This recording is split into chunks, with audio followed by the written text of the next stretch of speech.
আকাশবাণী কলকাতা। স্থানীয় সংবাদ পড়ছি ধৃতি সেন শর্মা।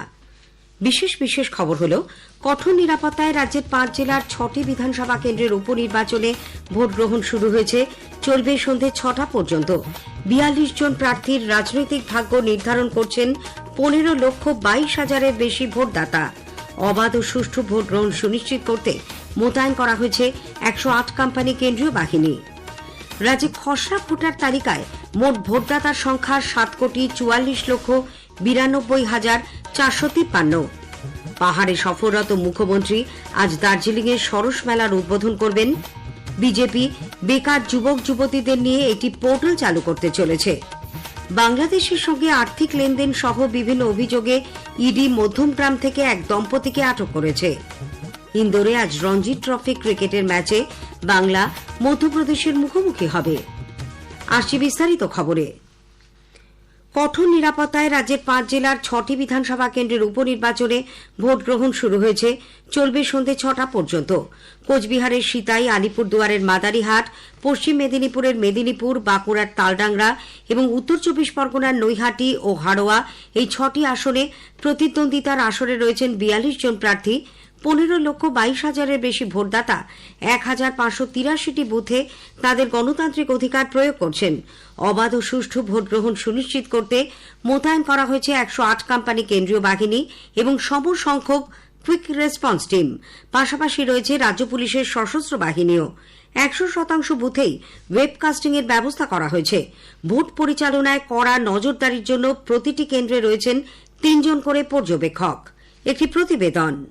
আরজিকর মেডিকেল কলেজে চিকিৎসক পড়ুয়ার ধর্ষণ ও হত্যার ঘটনা জনমানসে বিপুল প্রভাব ফেলেছে। এর জেরে নাগরিক সমাজে তৈরি হওয়া ক্ষোভ ভোট বাক্সে পড়বে কিনা তা বোঝা যাবে এই 6 কেন্দ্রের উপনির্বাচনে। এ নিয়ে স্বাভাবিকভাবেই ভিন্ন ভিন্ন দাবি রয়েছে শাসক ও বিরোধী পক্ষের। তাই উপনির্বাচন জিতে নিজেদের অক্ষুণ্ণ জনপ্রিয়তা প্রমাণ করা শাসক তৃণমূল কংগ্রেস শিবিরের কাছে বড় চ্যালেঞ্জ বলে মনে করা হচ্ছে। যে 6 আসনে উপনির্বাচন হচ্ছে 2021 সালের বিধানসভা নির্বাচনের নিরিখে একমাত্র মাদারিহাট বাদে সবকটি আসনই রয়েছে শাসক শিবিরের দখলে। আলিপুরদুয়ারের মাদারিহাট বিধানসভা কেন্দ্রে 2021 সালের বিধানসভা ভোটে জয়ী হয়েছিলেন বিজেপি প্রার্থী মনোজ টিগ্গা। নৈহাটি কেন্দ্র থেকে জয়ী হয়েছিলেন তৃণমূলের প্রার্থ ভৌমিক। হাড়োয়া থেকে জয়ী হন তৃণমূলের প্রার্থী হাজি নুরুল ইসলাম। মেদিনীপুর থেকে জয়ী হয়েছিলেন ঘাসফুল শিবিরের জুন মালিয়া। বাঁকুড়ার তালডাংরা থেকে জয়ী হন তৃণমূলের অরূপ চক্রবর্তী। সিতাই কেন্দ্র থেকে শাসক দলের জগদীশ চন্দ্র বর্মা বসুনিয়া বিধানসভায় যান।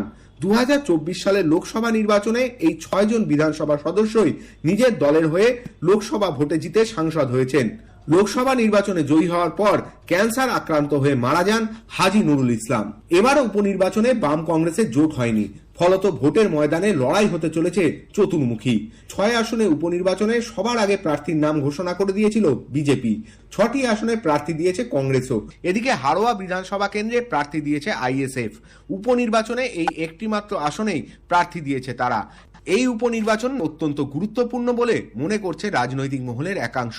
গত 5 বছরের রাজনৈতিক ইতিহাস বলছে উপনির্বাচনে একচেটিয়া দাপট দেখিয়েছে রাজ্যের শাসক দল। কিন্তু আরজিকরের ঘটনা আদৌ ভোট বাক্সে কোনো প্রভাব ফেলবে কিনা তা নিয়েও প্রশ্ন রয়েছে। অভিরূপ ভট্টাচার্য, আকাশবাণী সংবাদ, কলকাতা। সিতাইয়ে 7 জন প্রার্থী রয়েছেন। ভোটদাতার সংখ্যা 3,05,500। 18 কোম্পানি কেন্দ্রীয় বাহিনী ও 900 রাজ্য পুলিশ কর্মী মোতায়েন করা হয়েছে। মাদারিহাট বিধানসভা আসনে মোট প্রার্থী 7 জন। ভোটদাতার সংখ্যা 2,20,000-এর কিছু বেশি। 18 কোম্পানি কেন্দ্রীয় বাহিনীর পাশাপাশি 642 জন রাজ্য পুলিশ কর্মী নজরদারির দায়িত্বে রয়েছেন। মেদিনীপুরে ভোটদাতার সংখ্যা 2,91,643। 304টি ভোট গ্রহণ কেন্দ্রে তারা গণতান্ত্রিক অধিকার প্রয়োগ করছেন। এর মধ্যে 2টি ভোট গ্রহণ কেন্দ্র মহিলা পরিচালিত। প্রতিদ্বন্দ্বিতার আসরে রয়েছেন 5 জন। এদিকে ভোটের আগে গতরাতে ডেবরায় দলীয় কার্যালয়ে এক সাংবাদিক সম্মেলনে বিরোধী দলনেতা শুভেন্দু অধিকারী মেদিনীপুরের পুলিশ সুপার এবং শালবনী ও পিরাকাটা থানার ওসিদের বিরুদ্ধে পোলিং এজেন্টদের ধমকানো ও অবৈধভাবে আটকের অভিযোগ করেছেন। ধেরুয়া, চাঁদরা ও কাশিজোড়া এলাকাতে তাদের দলের কর্মীদের ধরপাকড় করা হচ্ছে বলেও তার আরও অভিযোগ। তালডাংরায় 5 জন প্রার্থীর রাজনৈতিক ভাগ্য নির্ধারণ করবেন 2,41,000-এর বেশি ভোটদাতা। নিরাপত্তার দায়িত্বে রয়েছে 22 কোম্পানি কেন্দ্রীয় বাহিনী। নৈহাটি ও হাড়োয়ার বিধানসভার উপনির্বাচন নিয়ে আমাদের জেলার সংবাদদাতা জানাচ্ছেন। কড়া নিরাপত্তার মধ্যে উত্তর 24 পরগনার 2 বিধানসভা আসন নৈহাটি ও হারোয়াতে উপনির্বাচনের ভোট গ্রহণ শুরু হয়েছে। নৈহাটি বিধানসভার 210টি ও হারোয়া বিধানসভার 279টি বুথের মধ্যে বেশ কিছু বুথে ভোটারদের লম্বা লাইন চোখে পড়ছে। সকালের মনোরম পরিবেশে ভোট গ্রহণ চলছে। এরই মধ্যে নৈহাটি বিধানসভার কাপা চাকলা গ্রাম পঞ্চায়েতের 17 নম্বর বুথের বিজেপি এজেন্টকে বাড়ি থেকে না বেরোতে দেওয়ার অভিযোগ উঠেছে তৃণমূল কংগ্রেস আশ্রিত দুষ্কৃতীদের বিরুদ্ধে। পল্লব ঘোষ, আকাশবাণী সংবাদ, উত্তর 24 পরগনা। রাজ্যে খসড়া ভোটার তালিকা প্রকাশিত হয়েছে। তালিকা অনুসারে মোট ভোটদাতার সংখ্যা 7,44,92,453। এর মধ্যে মহিলা ভোটার রয়েছেন 3,66,00,000 বেশি। 1,847 জন ভোটার তৃতীয় লিঙ্গের। এবার 6,28,953 জনের নাম সংযোজিত হয়েছে। বাদ গেছে 4,56,854 জনের নাম। ভোটার তালিকায় নাম সংশোধন, সংযোজন ও বিয়োজনের কাজ শুরু হয়েছে। শনি ও রবিবার থাকছে বিশেষ শিবিরের বন্দোবস্ত। জানুয়ারি মাসের 5 তারিখে চূড়ান্ত ভোটার তালিকা প্রকাশিত হবে। উৎসবের মরশুম এবং সাম্প্রতিককালে জনস্বার্থে রেল কি কি ব্যবস্থা নিয়েছে সে নিয়ে আজ শোনা যাবে একটি আলোচনা, জনস্বার্থে রেল। অনুষ্ঠানে অংশ নিয়েছেন পূর্ব রেলের মুখ্য জনসংযোগ আধিকারিক কৌশিক মিত্র এবং দক্ষিণ পূর্ব রেলের জনসংযোগ আধিকারিক সোপান দত্ত। সঞ্চালনায় সুস্মিতা মণ্ডল। সংবাদ বিভাগ প্রযোজিত অনুষ্ঠানটি আজ রাত 9:30টায় গীতাঞ্জলি, 107 প্রচার তরঙ্গ এবং ডিটিএইচ বাংলায় প্রচারিত হবে। স্থানীয় সংবাদ শুনছেন আকাশবাণী কলকাতা কেন্দ্র থেকে। পাহাড় সফররত মুখ্যমন্ত্রী মমতা ব্যানার্জি আজ দার্জিলিংয়ের চৌরাস্তায় সরস মেলার উদ্বোধন করবেন। আগামীকাল তিনি যাবেন শিলিগুড়ি। সেখানে তার বেশ কিছু কর্মসূচি রয়েছে।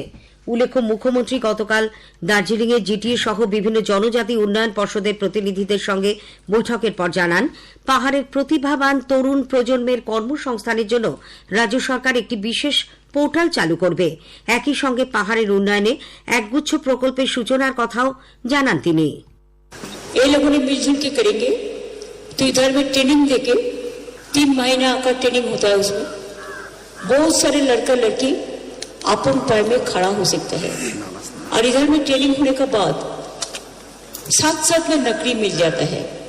ITI जो हम जिसको बोलते हैं, हमारा बहुत सारे 300 से ज्यादा हमारा है। और ये लोग हम जॉब फेयर भी करते हैं। বিজেপি বেকার যুবক যুবতীদের নিয়ে একটি পোর্টাল চালু করবে। বিরোধী দলনেতা শুভেন্দু অধিকারী গতকাল হাওড়ায় এক সাংবাদিক বৈঠকে জানান, বেকার যুবক যুবতীদের নাম ওই পোর্টালে নথিভুক্ত করা হবে। তার অভিযোগ, রাজ্যে 6 লক্ষ স্থায়ী সরকারি পদ অবলুপ্ত হয়েছে।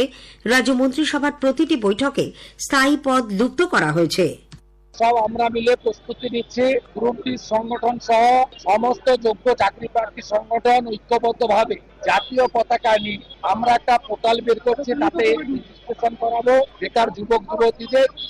আর তারপরে আমরা বড় লং মার্চের পরিকল্পনা নিচ্ছি। চাকরি দিন, নইলে নবান্ন চেয়ার ছেড়ে। উল্লেখ্য, শ্রী অধিকারী গতকাল হাওড়ার মন্দিরতলায় গ্রুপ ডি চাকরি প্রার্থীদের অবস্থান বিক্ষোভে উপস্থিত ছিলেন। তরুণীর স্বপ্ন প্রকল্পে পড়ুয়াদের ট্যাবের টাকা নিয়ে কেলেঙ্কারি রুখতে রাজ্য সরকার ভবিষ্যতে সতর্ক হওয়ার নির্দেশ দিয়েছে। এই প্রকল্পে আধার কার্ড সংযুক্তিকরণের মাধ্যমে পড়ুয়াদের ট্যাবের টাকা দেওয়ার কথা ভাবা হচ্ছে। এতদিন এই নিয়ম ছিল না। আগামী বছর থেকে আধার সংযুক্তির পরিকল্পনা কার্যকর করার জন্য স্কুল শিক্ষা দপ্তরকে নির্দেশ দেওয়া হয়েছে। এদিকে ট্যাব কেলেঙ্কারির ঘটনায় বর্ধমান জেলা পুলিশ গতকাল মালদা থেকে একজনকে গ্রেপ্তার করে। আবাস যোজনা প্রকল্পে চূড়ান্ত পর্যায়ের সমীক্ষার কাজ নির্ধারিত সময়ের মধ্যে শেষ হবে বলে রাজ্য সরকার নির্দেশ দিয়েছে। ইতিমধ্যেই প্রায় 90% উপভোক্তার সমীক্ষা শেষ হয়েছে বলে জানা গেছে। 14 নভেম্বরের মধ্যে সমীক্ষা শেষ করার লক্ষ্যমাত্রা নেওয়া হয়েছে। বাংলাদেশের সঙ্গে আর্থিক লেনদেন এবং কালো টাকা সাদা করার আন্তর্জাতিক চক্রের বিরুদ্ধে অভিযান চালিয়ে ইডি উত্তর 24 পরগনার মধ্যমগ্রাম থেকে গতকাল এক দম্পতিকে আটক করেছে। কলকাতা সহ রাজ্যের 12টি জায়গায় গতকাল তল্লাশি চালান কেন্দ্রীয় তদন্তকারী সংস্থার আধিকারিকেরা। উত্তর 24 পরগনারই একাধিক জায়গায় এই চলে তল্লাশি। প্রায় 11 ঘণ্টা অভিযান চালানোর পর অভিজিৎ বসু ও পিঙ্কি বসু নামে ওই দম্পতিকে আটক করা হয়। হাবড়ায় পোশাক ব্যবসায়ী পার্থ সাহার বাড়ি থেকেও বেরোনোর সময় আধিকারিকরা জানান, একটি ফোন নম্বরের সূত্র ধরে সেখানে হানা দেওয়া হয়। তবে ব্যবসায়ীর বাড়িতে সেরকম কিছুই মেলেনি। ইন্দোরে আজ রঞ্জি ট্রফি ক্রিকেটের ম্যাচে বাংলা মধ্যপ্রদেশের বিরুদ্ধে খেলবে। এই ম্যাচে প্রায় 1 বছর পর মোহাম্মদ শামি মাঠে ফিরছেন।